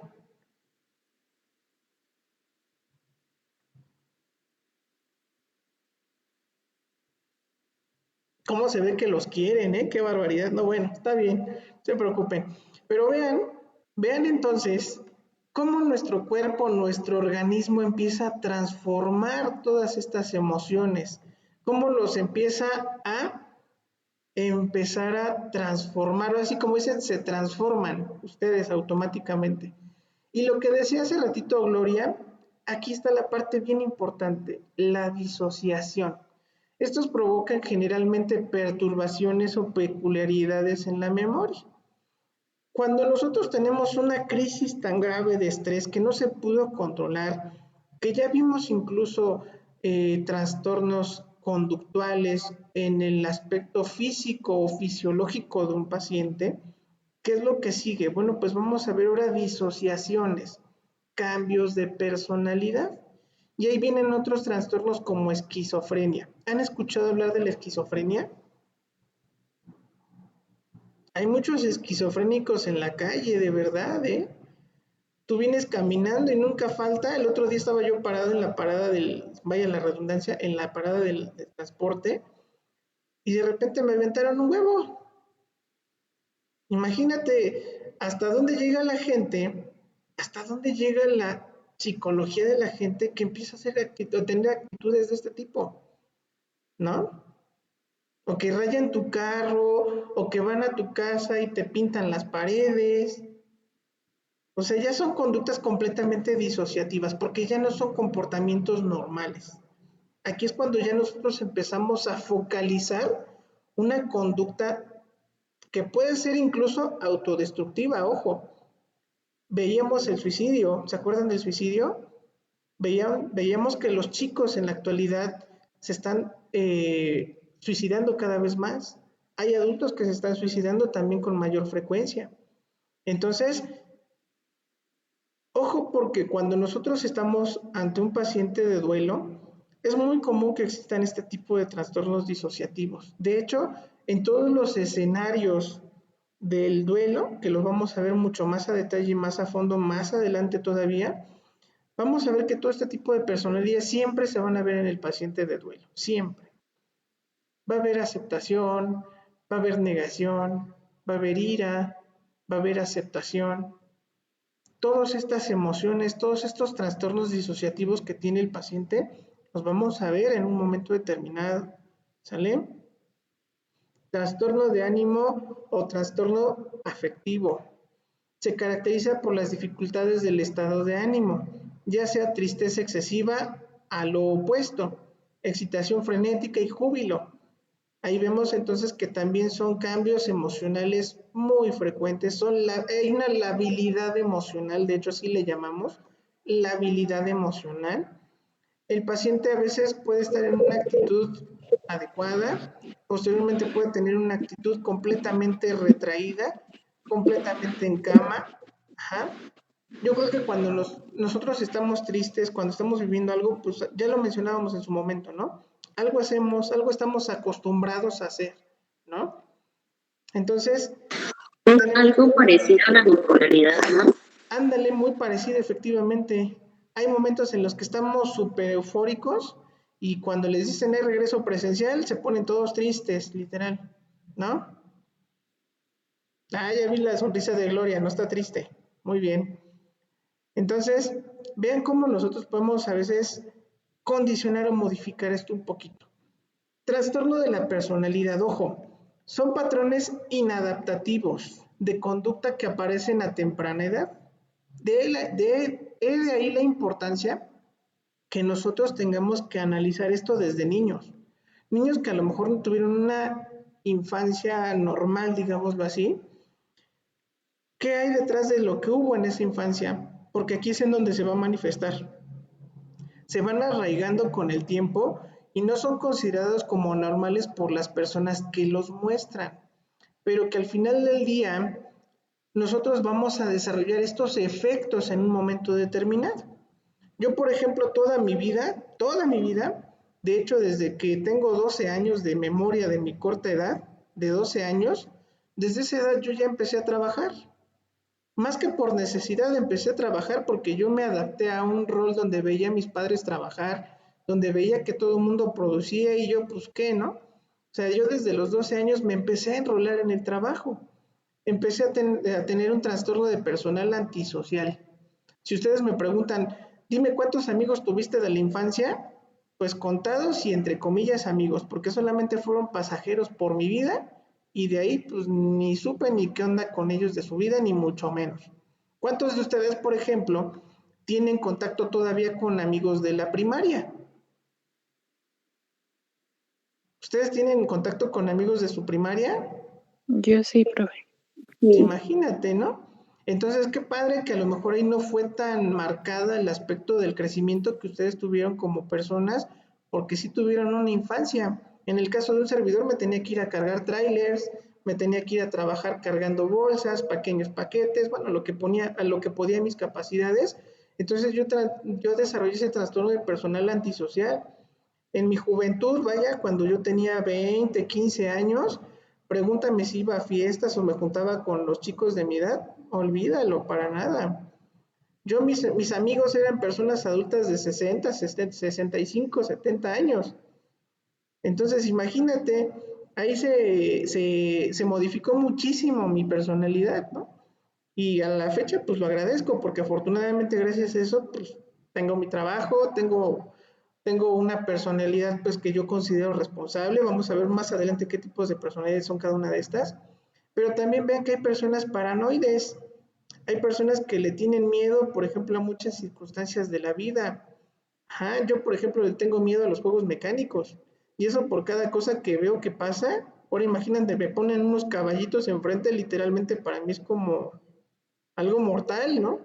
Me dice mi esposa, ¿cómo le vas a tener miedo a los caballitos? Le digo, imagínate si se zafa la rueda esa que lleva a los caballitos, te caes y te matas. No sabes qué puede pasar, ¿no? Lo mismo, cuando nosotros somos o estamos en una relación de noviazgo, te vio. ¿Por qué la viste? Te vio, ¿no? Cálmate, todos nos vemos así, o todos, la vista es natural, dice, ¿no? Entonces, como que nosotros empezamos, me vio feo, empezamos a desarrollar ese tipo de paranoias, ¿ja? Entonces, desde ahí empezamos a nosotros a empezar a ver problemas con el paciente. Compulsiva, nunca falta la novia que te vio, a ver, óyeme, ¿por qué lo ves? Él es mío. Posesiva, ¿se acuerdan? O posesivos, ¿no? A ver, ¿ella te va a dar lo que yo te estoy dando? Pues no, ¿verdad? ¿A dónde vamos? ¿A dónde vamos a llegar con ese comportamiento? Ah, pero también tenemos personalidades dependientes. Vamos a ver cada una de estas poco a poco. ¿Vamos bien hasta aquí? ¿Alguna duda que tengan con los tipos de personalidad? Ya se ubicaron un poquito por qué enfermería tiene que ver parte importante de la personalidad de sus pacientes. ¿Alguna vez alguno de ustedes ha acudido a un psicólogo por alguna razón? Sí. Yo. Ok.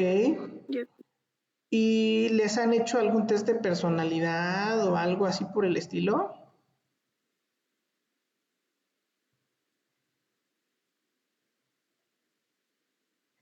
Van a ver que Les repito, no somos psicólogos, ni están estudiando psicología, ni nos vamos a especializar mucho menos en psicología, pero algo que es bien importante para enfermería siempre es este aspecto de identificar las personalidades de sus pacientes, porque también hay situaciones en las que a nosotros nos pueden fácilmente manipular la información o nos pueden dar datos erróneos que podemos o no, o incurrir en alguna situación médico-legal que el paciente nos quiera hacer como un 4, por así decirlo, una trampa.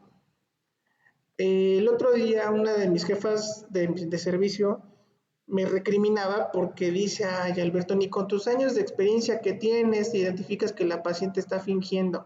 Le digo, sí está fingiendo, pero si después hay un problema porque no atendí lo que la paciente está refiriendo, ¿quién va a tener el problema? ¿No? Entonces, no es tanto que no le demos la importancia a las emociones, las emociones, véanlo, tienen una importancia increíble de verdad en el paciente. Así como puedes hacer una buena amistad con un paciente, también el paciente puede ser tu peor enemigo, te lo juro. La enfermera, tu compañera de trabajo, no hay peor enemiga para una enfermera que otra enfermera. Desde cómo la viste, desde cómo la saludaste, todo esto, desde ese momento estás empezando a interferir en la vida de otra persona. Entonces, vamos a ver que hay aproximaciones empíricas para la evaluación de la personalidad. Para esto se utilizan muchas escalas. Como les decía, cuando ustedes van a pedir trabajo, hacen muchas escalas, son exámenes muy extenuantes, en donde nosotros pretendemos descubrir estas evaluaciones en general de su vida, aspectos socioculturales, étnicos del sujeto, su edad, las técnicas o datos objetivos, información real, que es lo que a mí me importa recabar. No tenemos por qué tener tanta especulación. A lo mejor me preguntan cómo es tu vida sexual, pero no qué práctica sexual realizas, ¿no? No ser a lo mejor tan intrometidos en esos aspectos. Y descubrir claros o descubrimientos claros y por escritos entendibles de cada persona. Esto es lo que tenemos que llegar al final del día con el hecho de conocer las personalidades que tenemos en la sociedad. Y algo que ustedes en el proceso de atención a enfermería realizan es la observación. La observación, más que otra cosa, es una forma en la que nosotros podemos identificar conductas o patrones conductuales que pueden ser por un lado no controlados o por otro lado controlados. Ajá. Ustedes van por la calle con su novio y de repente viene Leonardo DiCaprio enfrente. ¿Cómo le hacen para que su novio no vea que están viendo? O imagínense al modelo que ustedes quieran ahí enfrente. ¿Cómo le hacen?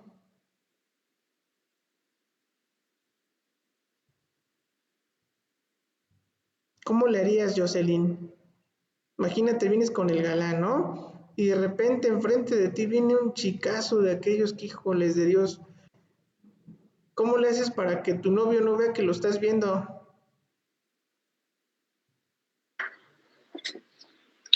Pues no ser tan...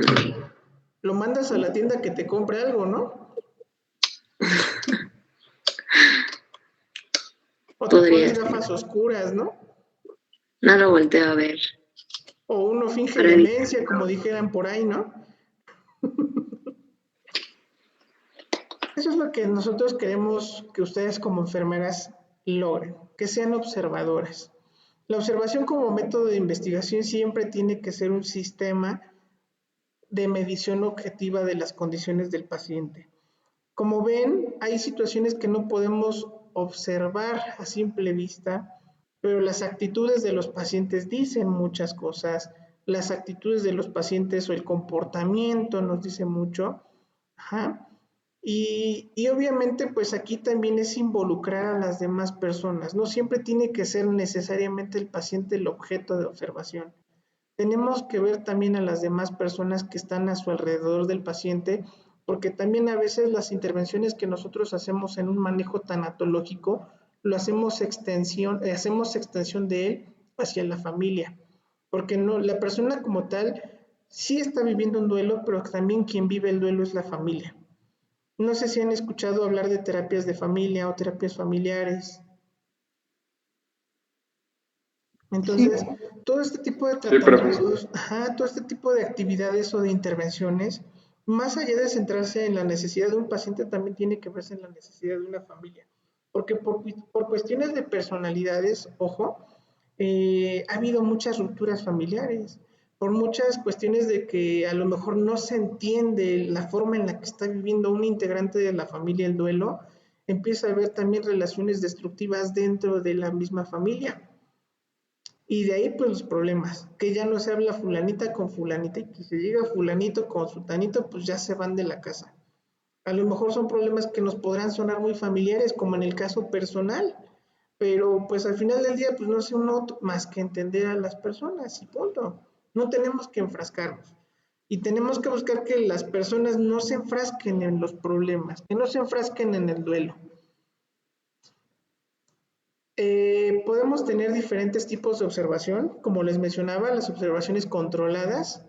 Aquí se realizan observaciones pactadas con anterioridad, artificiales o controladas con el propósito de determinar la forma en la que las personas o animales, en algún momento determinado también, se comportan en distintas situaciones. Observaciones discretas, pues es aquí donde a lo mejor no nos damos cuenta o hacemos que no nos damos cuenta de la presencia del observador y por lo tanto su comportamiento no está influido por el conocimiento de lo que se está viendo. En psicología, ojalá que tengan algún día oportunidad de venir a la escuela ya próximamente y pregunten por la cámara de Gesell. ¿Han visto esas películas en donde ponen en un cuarto, una mesa, está el investigador y el investigado en una como entrevista y detrás de un cristal están otras personas observando? ¿Sí han visto esas películas? Sí. Más o menos ese sería un tipo de observación discreta. Nadie sabe que lo está viendo, pero nosotros a través de esta observación podemos a veces identificar cierto tipo de conductas o comportamientos que podemos esperar de un paciente. Esto lo hacen más los psicólogos, pero les comento, esta es una de las técnicas que podemos utilizar. Observaciones clínicas, que son las que más nos atañen a nosotros, no son del todo objetivas siempre, ya que ambas partes, tanto el terapeuta como el paciente, afectan el comportamiento de la otra persona en una situación clínica. Claro que nosotros cuando estamos enfrente de un médico, de una enfermera, yo paciente, pues me voy a cohibir, o también tengo un cierto temor ante la bata blanca, y volvemos al caso de los niños, ¿no? Cuando ustedes vienen con su uniforme y les dice la mamá al niño, mira, te va a inyectar la señorita. Si te portas mal, te va a inyectar, ¿no? ¿Y qué es lo que pasa? Pues el niño se porta bien, ¿no? O de plano ya ni te quiere ni voltear a ver a los ojos porque piensa que efectivamente los vas a inyectar. El comportamiento no verbal, los movimientos de las manos, los ojos, la boca, la postura corporal, el tono de voz, ajá. Y ahí vemos entonces estos tres tipos de formas en las que podemos ver el comportamiento: sinestesia, proxémica, y paralingüística. Estas tres formas. Vamos a desenmascarar el rostro. Aquí nosotros, por ejemplo, es una contribución a la evaluación del comportamiento no verbal, es el sistema de codificación de la acción facial. Por ejemplo, hoy ya se rieron mucho, ya vi muchas sonrisas.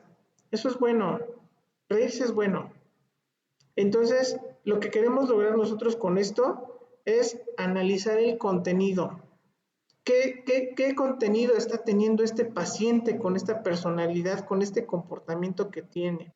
Datos biográficos. ¿Alguna vez han platicado con alguna persona que no conocen y tienen una plática por ratos? Por ejemplo, cuando van a una fiesta. Sí. Sí, profe.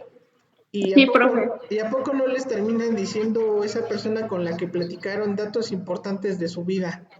No, yo algo que pongo mucho, por ejemplo, es mi papá. Mi papá, cada que vamos a una fiesta, de repente llegas y a los 10 minutos ya no sabes ni dónde está el señor. Y después de 2 horas o 3 horas ya lo ves platicando con un señor que ni conoce y que después, fíjate que el señor me platicó que él era familiar de uno, no sé. Y se ponen a explayar, a platicarte todo lo que investigó de este señor. Le digo, papá, tú debiste haber sido psicólogo o algo, ¿no? ¿Cómo le sacaste toda esta información al señor? Bueno, es que se dio. Ah, pues sí se dio, pero pues digo, no inventes, o sea. Entonces, solicitudes, recomendaciones, inventarios biográficos, todo esto es lo que podemos obtener nosotros del paciente a través de la observación, de la misma familia, de la personalidad que tenga la familia, ajá, de las actitudes, los valores y todo esto. ¿Y cómo lo hacemos? Pues por medio de la entrevista. En la entrevista nosotros utilizamos este método o esta herramienta de comunicación para poder determinar cada uno de estos aspectos que mencionamos de la personalidad. Y ahí volvemos a ver esta imagen. Hay cosas que nos va a decir el paciente, hay cosas que no. Hay cosas que nosotros tenemos que evaluarlas conforme a la imagen que presenta el paciente ante un servidor, ¿no? O ante un profesionista como lo van a hacer ustedes de enfermería. En la entrevista nosotros recordemos que también vamos a ver el contexto o los contextos en los que tenemos que aplicar esta entrevista. Puede ser un contexto de investigación, puede ser un contexto clínico, una entrevista de salida como cuando tienen un empleo y que se separan por alguna relación de su situación laboral con la empresa. Ajá. Entonces, vean que enfermería tiene un conocimiento muy amplio, muy expectativo en cuanto al conocimiento de las conductas, las personalidades, los valores del paciente. Que tanatología no es únicamente llevar al paciente a un escenario más empático en cuestión del dolor, del tratamiento del dolor, sino que también nos va a llevar a conocer realmente a la persona en todo su contexto. Yo los invito a que también con esto ustedes se hagan una propia entrevista. Hay un libro por ahí que se llama El mundo de Sofía, no sé si lo han escuchado, el autor es Jostein Gaarder. Si tienen la oportunidad de leerlo o de conseguirlo, no es obligatorio, aclaro, esto se los dejo si tienen ustedes el interés de preguntarse quiénes son ustedes, lean ese libro. Es una novela sobre la historia de la filosofía, pero te hace preguntas que cuando tú las escuchas y te las preguntas a ti misma o a ti mismo, de veras que te quedas a veces con muchas dudas, de verdad. Te quedas con muchas dudas de dónde vengo, realmente quién soy y realmente, por ejemplo, Aquetali, ¿es Aquetali o quién es Aquetali, no? Te preguntas muchas cuestiones y te lo juro que vas a empezar a descubrir más cosas de ti mismo o de ti misma como persona, ¿sale? ¿Cómo se llama el libro? El libro se llama El mundo de Sofía. ¿El mundo de qué? El mundo de Sofía. Ah, gracias. El autor se llama Justin, o bueno, se los pongo por el texto.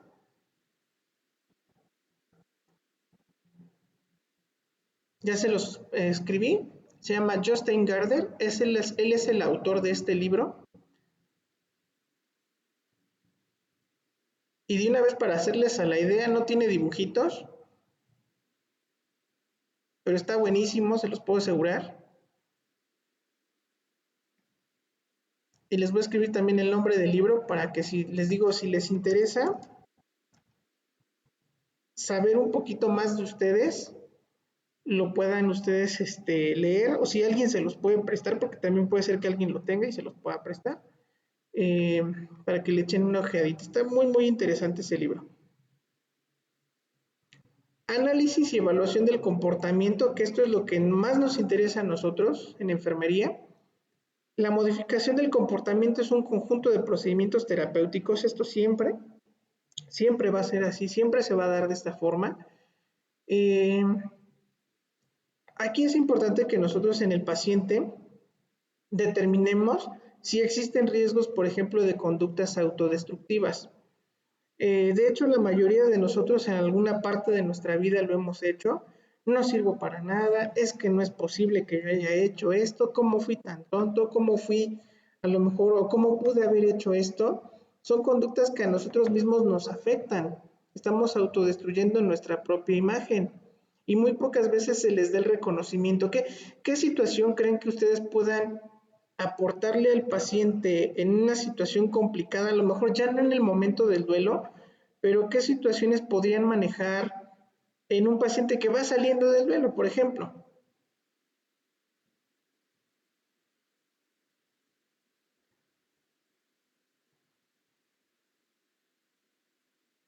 ¿Qué podrían manejar en ese paciente? ¿Qué intervenciones?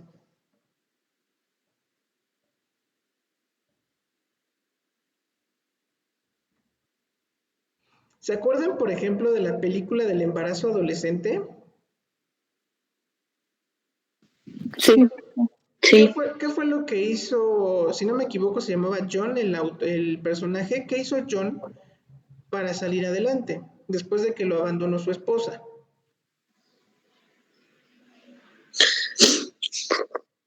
Seguir sus sueños. Seguir sus sueños, efectivamente. ¿El niño era o no era un impedimento para lograrlo? No, no.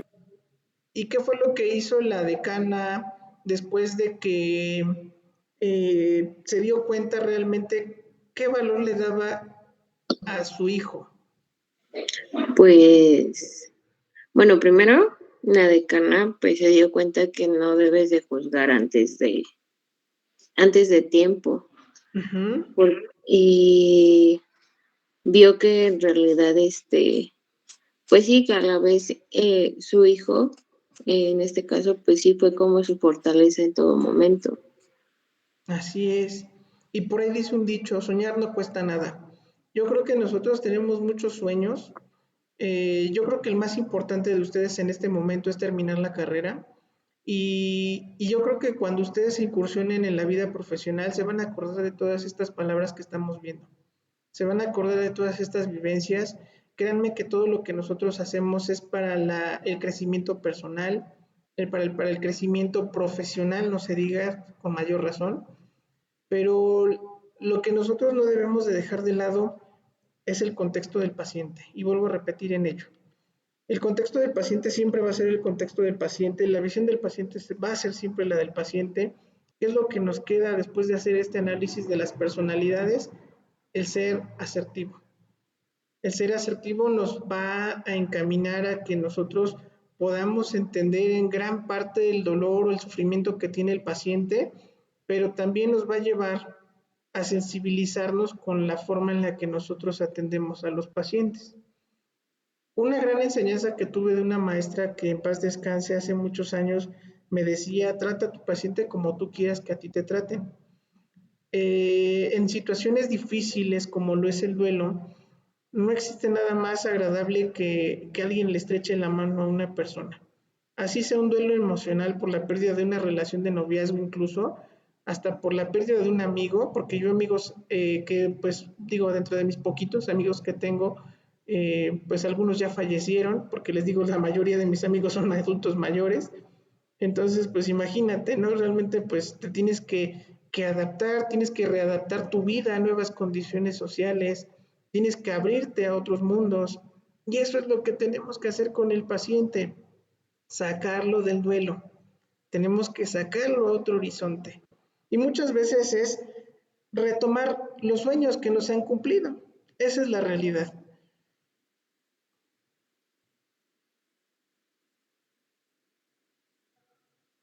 Una parte que ustedes dentro de esta bibliografía que les recomiendo yo de Justin Gardner, hay una pregunta que es, ya se las mencionaba, ¿quién eres?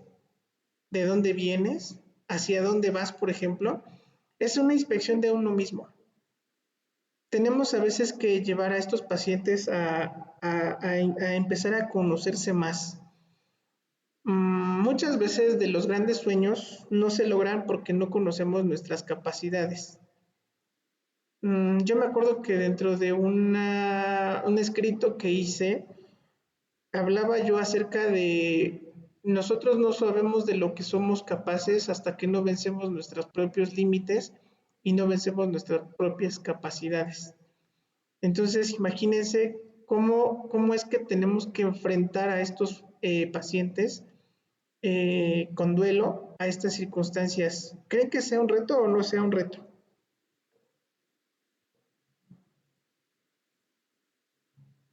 ¿Sí creen que sea un reto o no sea un reto para llevar a estos pacientes hasta este escenario?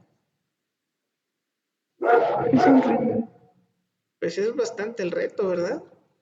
Entonces, pues yo los invito a que esta reflexión del día de hoy, sobre todo en el tema de personalidad, la puedan ustedes retomar, que sepan que cuando ustedes se van a encontrar con un paciente siempre va a ser complicado el abordaje, porque ya vimos que hay muchos problemas detrás de ellos. Está la depresión, ya vimos los diferentes tipos de depresión, de qué forma se manifiesta la depresión y hasta dónde puede llegar esto.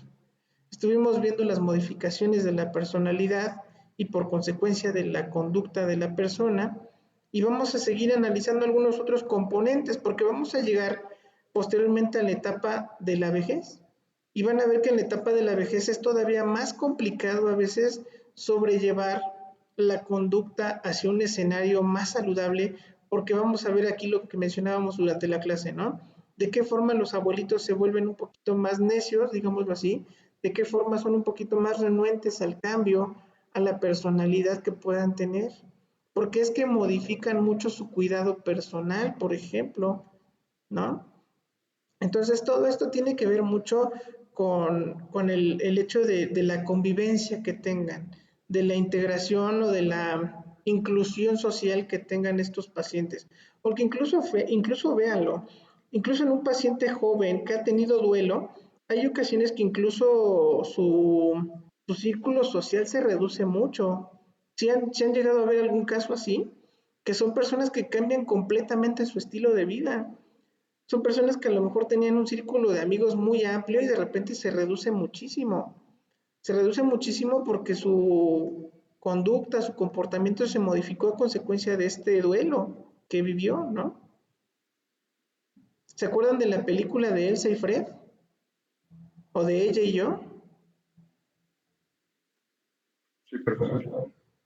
¿Cómo es que, por ejemplo, Alfredo, se empezaba, él tenía una vida aislada y cómo de repente se empieza a abrir a su mundo, ¿no?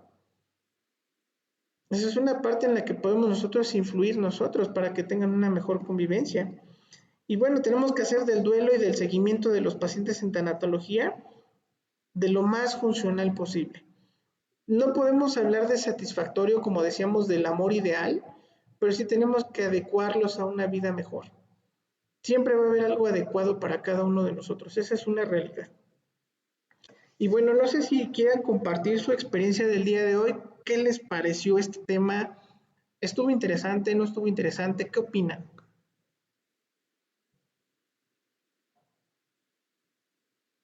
La verdad, en lo personal se me hizo muy interesante para Ok, ¿qué fue lo que conocer te cada llamó la tipo de atención? trastorno. ¿Qué fue lo que te llamó la atención, Juan? ¿Qué es lo que más te, digamos, te movió un poquito en las emociones, digamos así? Pues los diferentes tipos de trastornos, la verdad es que luego a veces me cuesta diferenciar las situaciones de las personas o no comprendo por las situaciones que está pasando. Así es. Muy bien, Juan. ¿Alguien más que quiera compartir qué impacto tuvo para ustedes el día de hoy esta clase? A mí me llamaron la atención los tipos de personalidad. Eh, yo me, yo me veo reflejada en varios, no en uno, y me doy cuenta que a pesar de las circunstancias y de nuestra forma de ser y actuar, debemos de tratar al paciente siempre con prioridad y saber identificar sus trastornos o sus situaciones que nuestra situación personal. Ok, muy bien, Gloria. Muchas gracias, Gloria. Y efectivamente es eso, ¿no? Controlarnos también emocionalmente, porque nos identificamos en muchos. Podemos tener rasgos positivos de unos, otros de otros, pero al final del día la suma de todo esto es quien va a formar al profesional, es quien va a formar a la futura enfermera. No queremos ser enfermeras apáticas, aclaro. No queremos ser enfermeras en donde estemos mecanizadas con una rutina de trabajo. Queremos enfermeras que estén enfocadas, sí, con un sistema, pero de atención a las necesidades del paciente. Que sean capaces de identificar estos procesos, estos cambios que está teniendo el paciente para poder intervenir. A lo mejor no necesariamente tenemos que siempre poner todo o anteponer ante todo la muerte o la enfermedad terminal. Hay muchas circunstancias que nos van a llevar a duelo. el temor a una cirugía, el temor incluso a un procedimiento mismo. Todo esto nos tiene que llevar a eso. Y quiero que les quede bien clara esta parte. ¿Alguien más aparte que quiera compartir? Tenemos algunos 2-3 minutitos por ahí todavía que quiera compartir el impacto de este día de hoy. Bueno, yo de esta clase igual me llevo mucho, bueno, porque en realidad a veces nosotros, como futuras enfermeras, a veces tenemos hasta las herramientas de cómo acercarnos al paciente, pero a veces no vemos más allá de lo que sería. También, pues sí, también como los trastornos, los que vimos, pues hasta dónde, si no es controlado, hasta dónde puede llegar. Y pues, ¿qué más? Bueno, es que en realidad son muchísimas cosas que pues sí, en realidad son muy importantes y vamos a ver a lo largo de nuestra profesión. Ok, muchas gracias, Jocelyn. Y bueno, pues por parte de un servidor del día de hoy sería todo, jóvenes. En un ratito más les envío las diapositivas y también el link de la clase para que ustedes puedan revivir estos buenos momentos que hemos estado pasando de forma virtual. Y pues les agradezco también la atención y pues que estén con nosotros en esta mañana. Y bueno, pues que tengan un excelente día y pues nos veríamos la próxima semana. Gracias, profesor. Muchas gracias. Gracias, profesor. Gracias. Para servirles, hasta luego, buen día. Gracias.